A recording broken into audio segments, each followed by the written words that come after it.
Hello friends, ఎలా ఉన్నారు? బాగున్నారా? ప్రభునామంలో మీ అందరికీ వందనాలు. అవునా? ఈరోజు మేబీ నువ్వు అనుకుంటున్నావేమో, నన్ను ఎవరు కాపాడుతారు, నా కుటుంబాన్ని ఎవరు కాపాడుతారు, నిజంగా నాకు ప్రొటెక్షన్ ఎక్కడి నుంచి వస్తుంది? ఈ ప్రెషర్స్ వల్ల నీ మైండ్ కన్ఫ్యూజన్ స్టేట్లో ఉన్నావేమో. అవునా? కన్ఫ్యూజ్ అయిపోతున్నావేమో. ఏంటి నా లైఫ్, ఏం చేస్తున్నాను, ఏం జరుగుతుంది, నాకేం అర్థం కావట్లేదు అన్న థాట్స్లో నువ్వు ఉన్నావేమో. అందుకే ఈరోజు దేవుడు నీ కొరకు ఒక మంచి న్యూస్ తీసుకొస్తున్నాడు. ఏంటిదో తెలుసా? ఒకసారి మనము కీర్తనల గ్రంథము 121 అధ్యాయము 4 వచనం, Psalms 121 verse 4. Behold, he that keepeth Israel shall neither slumber nor sleep. ఇజ్రాయేలును కాపాడువాడు కునుకడు, నిద్రపోడు.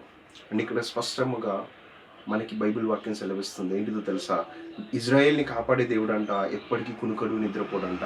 అంటే నిన్ను కాపాడటానికి, నీ యొక్క కెరీర్ని ప్రొటెక్ట్ చేయడానికి, నీ యొక్క లైఫ్ని ప్రొటెక్ట్ చేయడానికి, నీ ఫ్యామిలీని ప్రొటెక్ట్ చేయడానికి, నీకు ఎవరెవరైతే కావాలో వాళ్ళందరినీ ప్రొటెక్ట్ చేయడానికి, నీ లైఫ్లో ఉన్న ప్రతి వాటిని ప్రొటెక్ట్ చేయడానికి ఆయన నిద్రపోవట్లేదంట.